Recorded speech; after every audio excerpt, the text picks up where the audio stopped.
Ngayong episode, dumayo naman tayo sa Sablayan, Occidental, Mindoro. Kasama ang DJI Philippines Agriculture, ide-demonstrate namin ang kanilang drone technology na makatutulong sa ating mga farmers. At alam mo ba na ang Occidental Mindoro ang pumapangalawa sa largest producer ng bigas sa Pilipinas?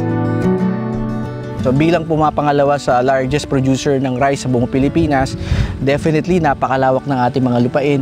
So kung mano-mano or manual na lang i-sprayan ng fertilizer or pesticide ng ating mga palayan, talagang weeks inaabot bago matapos. Yan yung traditional. Napakalawak ng kanilang lupain sa pagsasaka ng palay at mais. At karamihan ng mga farmers ay hindi pa rin gumagamit ng makabagong pamamaraan, katulad ng drone technology. Halimbawa na lang ang pag-spray ng pesticides o fertilizer sa kanilang mga palayan. Napakalawak ng kanilang palayan, 10 hektarya, 20 hektarya, 100 hektarya o umaabot pa ng 1,000 hektarya ang mga palayang kailangang isprayan ng fertilizer. At nakakabilib po na ang 20 hektarya kayang-kaya na po isprayan nito in 20 minutes. Epektibo yan, lalong-lalo na may maraming samut-saring mga pinagkakagustuhan sa pagsasaka. So kung makakatipid dito, yung matitipid dito ay kita ng sigurado ng ating mga farmer. Opo. Ang inaabot ng 3 araw o mahigit 1 linggong pag-i-spray ay kayang pabilisin ng drone technology sa loob lang ng ilang oras. Sa paggamit ng drone technology, kayang-kayang itong tapusin sa loob lang ng 20 o 30 minuto. Ang pinakamalaking tipid is yung pagod. Na ilang linggo nilang tatapusin ng siguro mga 300 to 500 hectares na i-sprayan. Ito, ang 20 hectares in 20 minutes lang, kayang-kaya ng tapusin ng pag-i-spray. Tama po kayo doon. At akma-akma ito sa ating mga kooperatiba. Kasi ang mga kooperatiba, merong mga ilang miyembro yan, na pag pinagsama-sama, yung kanilang bukid ay talagang napakalawak. Maiiwasan na din na ma-expose ang ating mga farmers sa heat stroke sa sobrang init ng panahon. Tsaka yung sa sa init, heat stroke, no? Mag-i-spray ng umaga, mag-i-spray ng bandang hapon, mainit pa rin talaga ang panahon. Kung noong una, mano-manong nag-i-spray sa init ng arawan, ngayon, kayang-kaya na itong gawin ng ating drone. Iwas sa init, iwas sa stroke, iwas sa pulmonya. At maiiwasan na ring ma-expose sa harmful chemical na masama sa kalusugan. Mas maganda ito dahil kung pag-uusapan ay yung proteksyon ng ating mga magsasaka sa usaping pangkalusugan, ay yung mano-mano, hindi maiiwasan na dadaan dyan sa mga dahon, lalo na kung mais ang i-sprayhan, papatak ang lason sa tao. Pag nag-low resistant ang tao ay may mga iba't iba ng sakit. Tama po. At saka yung sa sa init, heat stroke, no? Mag-i-spray ng umaga, mag-i-spray ng bandang hapon, mainit pa rin talaga ang panahon. Sa ating pagbisita sa Sablayan, Occidental, Mindoro, isang karangalan na makilala din si Mayor Bong Marquez. Kasama ang LGUs ng Sablayan, Occidental, Mindoro, maide-demonstrate natin ang napakaganda at napakalaking DJI drone. Maraming salamat po despite sa inyong busy schedule, nabigyan nyo kami ng oras para ma-demonstrate natin ang isang teknolohiya para mapagaan ang trabaho ng ating mga farmers. Mayor, thank you so much and welcome sa Agri sa Agri. Salamat sa inyong pagbisita sa Sablayan.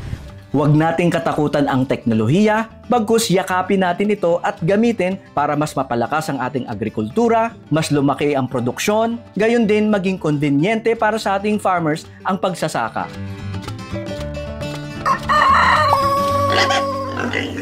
Don't forget to like and subscribe.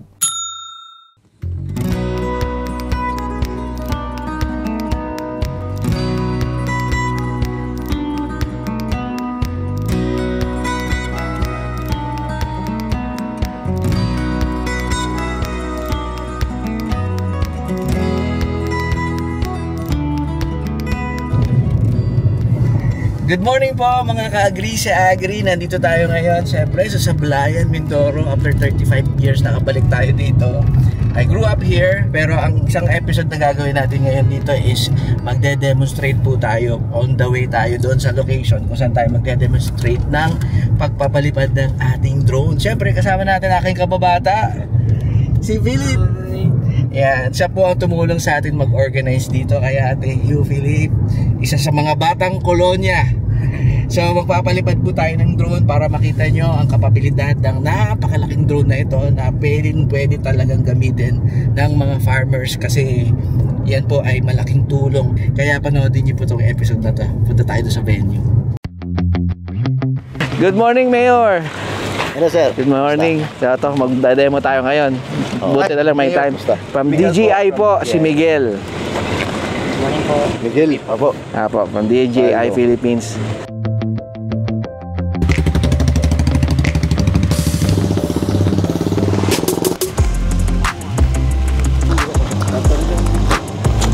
Araw hanggang alas 2, dali.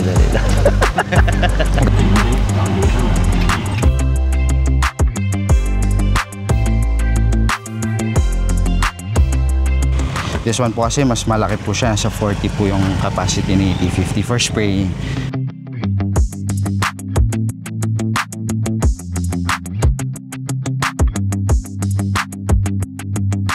Welcome back po sa Agri sa Agri. Of course, ngayon very exciting. Kasama po natin si Mayor Bong. Maraming salamat po despite sa inyong busy schedule, nabigyan nyo kami ng oras para ma-demonstrate natin ang isang teknolohiya para mapagaan ang trabaho ng ating mga farmers. Mayor, thank you so much and welcome sa Agri sa Agri. Salamat sa inyong pagbisita sa Sablayan, Occidental Mindoro. Ayan. Itong ating makabagong teknolohiya sa pagsasaka ay akmang-akma sa pangangailangan ng ating mga magbubukid. At based po doon sa datos na nakuha ko, sir, ang ating bayan pala or buong Sablayan or buong Mindoro is pumapangalawa sa pinakamaraming na ipoproduce na bigas sa buong Pilipinas. Tama po kayo dyan. At yung ating ambag sa pangangailangan ng pagkain sa Pilipinas at maging sa ibang bansa ay napaka-importante sa ekonomiya ng ating bayan. So bilang pumapangalawa sa largest producer ng rice sa buong Pilipinas, definitely napakalawak ng ating mga lupain. So kung mano-mano or manual na lang i-sprayan ng fertilizer or pesticide ng ating mga palayan, talagang weeks inaabot bago matapos. Opo. Yan yung traditional. At siyempre nabanggit ko na rin po na mas maganda ito dahil kung pag-uusapan ay yung proteksyon ng ating mga magsasaka sa usaping pangkalusugan, ay yung mano-mano hindi maiwasan na dadaan dyan sa mga dahon, lalo na kung mais ang i-sprayhan, papatak ang lason sa tao. O pag nag-low resistant ang tao ay may mga iba't iba ng sakit. Mag-i-spray ng umaga, mag-i-spray ng bandang hapon, mainit pa rin talaga ang panahon.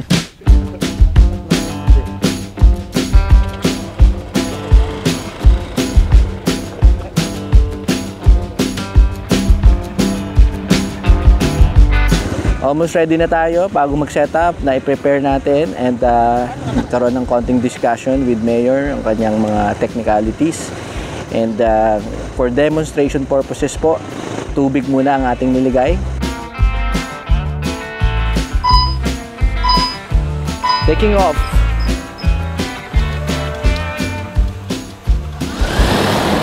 Wow!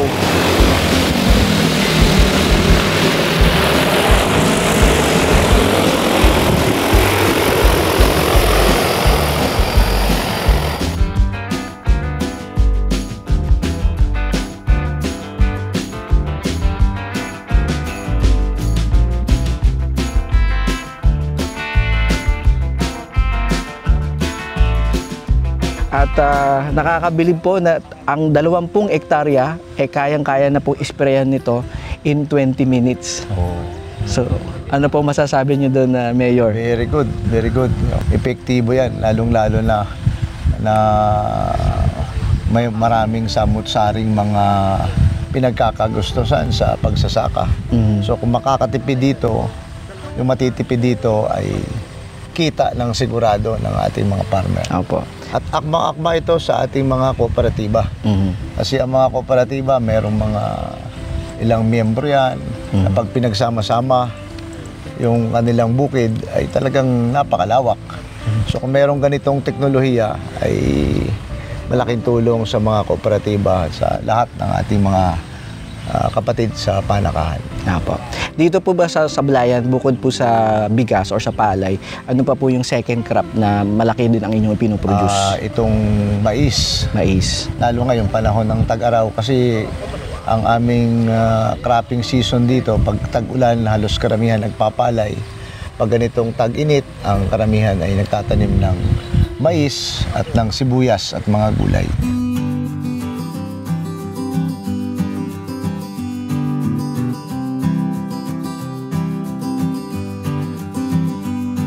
Ngayong araw, ipakikilala ko po sa inyo ang isang kumpanya. I'm sure you know DJI Philippines. At yan naman ay kilalang-kilala na pagdating sa technology tungkol sa mga drones. Hindi ko na po papahabain ang introduction natin sa DJI Philippines Agriculture. Bibigay ko na po kayo kay Sir Miguel. Siya po ang magpe-present sa inyo para sa napakagandang technology na ito. So, ibig sabihin, hindi lang siya specific to dun sa rice field. No? If you have fruit trees, yan. So, pwede din po natin gamitin si Agras. With this technology, then definitely, makakatulong talaga para sa inyo. Ako si Arthur Nocelo, Municipal Chairman ng MAPC ng Sablayan Occidental Mindoro. Salamat sa mga taga-DJI na pasyal sila sa amin to improve the farming of every farmers here in Sablayan through our drone. Napaka-simpleng gamitin ng mga magsasaka sa pag-spray, even sa ating direct seedings at apply ng ating mga fertilizer. So we are planned to buy our federation here para lahat ng mga primary co-ops member namin, ma-cater namin sila pang hindi na sila mas mahirapan pa sa mga labor, sa pagpapaabono. Ang advantage po nito sa farmer natin, iwas heat stroke po sila kasi nasa lilim lang sila ng punong kahoy. Pwede silang mag-spray ng kanilang sakahan in 20 minutes time. Tapos yung mga 10 hectares na magkakatabi-tabing mga land natin na may mga tanim na palay. So, ito po yung isang advantage niya. While kung sa practice farming tayo, may tendencing ma-heat stroke tayo kasi sa init ng ating panahon. Ako po si Peter L. Galinera, Municipal Agriculturist ng Sablayan Occidental Mindoro. Ang technology po ng DJI ay 10:10 kasi ang technology po na ito ay talagang nais po namin na ang aming sakahan dito sa Sablayan ay maging technology driven and ma-meet po namin ang challenge po dito sa climate change na kung saan ay napakainit ang panahon, at nasolusyonan po nitong mga ganitong technology, na kung saan ay mas napapadali yung trabaho ng mga farmer namin, na ang Sablayan ay napakalaking area ng rice, nasa 15,000 hectares po kami. Kung may ganito po sa Sablayan, ay mas makakatanim po kami ng palay. Ayan, yung experience ko po kanina na pina-experience po sa akin maging pilot. Ayan. So, napakadali po niya, user-friendly. Makakapag-flight na po agad yung drone, makakapag-spray, makakapagtanim na po na sa ating palayan. Palagay ko ay kayang-kaya po ng mga farmer po namin dito sa aming bayan. Madali lang po siya ang gamitin. Dito po ang advantage po nito, sa laki po ng area po namin dito sa bayan ng Sablayan, nasa 15,000 hectares po yung aming rice field. Napakilaki po ng aming area. So, mas makakatanim po kami ng palay na hindi po hirap yung farmer namin dahil sa sobrang init ng panahon. Nandiyan yung banta ng climate change. Talagang mapangalagaan po yung farmer namin. And yung technology po na ito, napakaganda po dahil ilalagay lang po siya Yung seeds, ilalagay lang po, yung chemical, ilalagay lang po siya. Then napakadali pong gamitin. Makakapagtanim na po agad yung aming mga magsasaka. Nagpapasalamat kami, of course, sa DJI sa opportunity ito na binigay po sa amin dito sa aming bayan na pinapakilala yung mga gantong produkto na makakatulong po sa aming mga magsasaka dito sa bayan ng Sablayan. Ano po? Thank you very much po sa inyo po.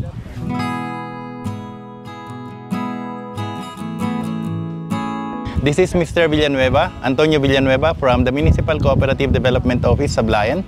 Sa ating mga kababayan dito sa Sablayan, nakakatuwa na may ganito tayong teknolohiya.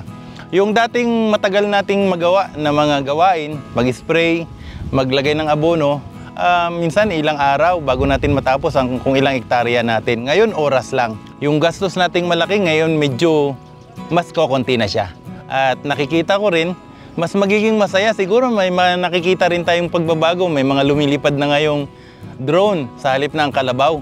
Pero magandang balita rin ito para sa atin kasi kung nakikita natin talagang mas maganda, o di embrace natin ang progreso kasi yan ang kailangan ng ating bansa.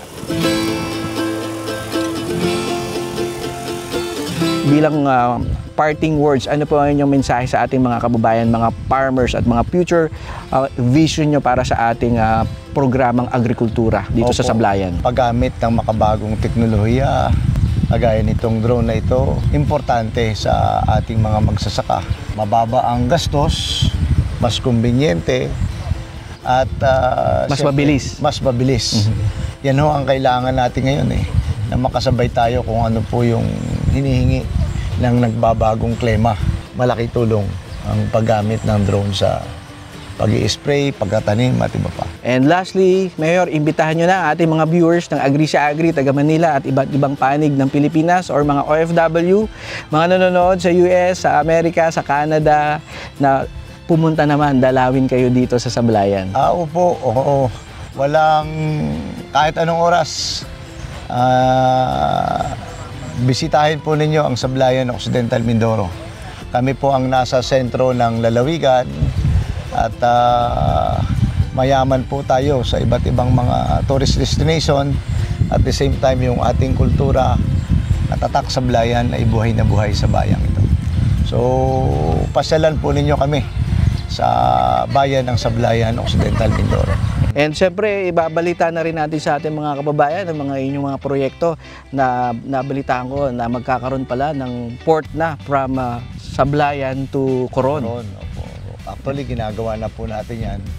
At nakahanda na rin yung ating babiyahing barko. Makatapos lang ang ating terminal, ay yan na agad ang isusunod. At may paunang engagement na kami with the Municipality of Coron. Wow. Yung naging usapan namin ay kami na ang magsusupply ng pagkain sa kanilang bayan.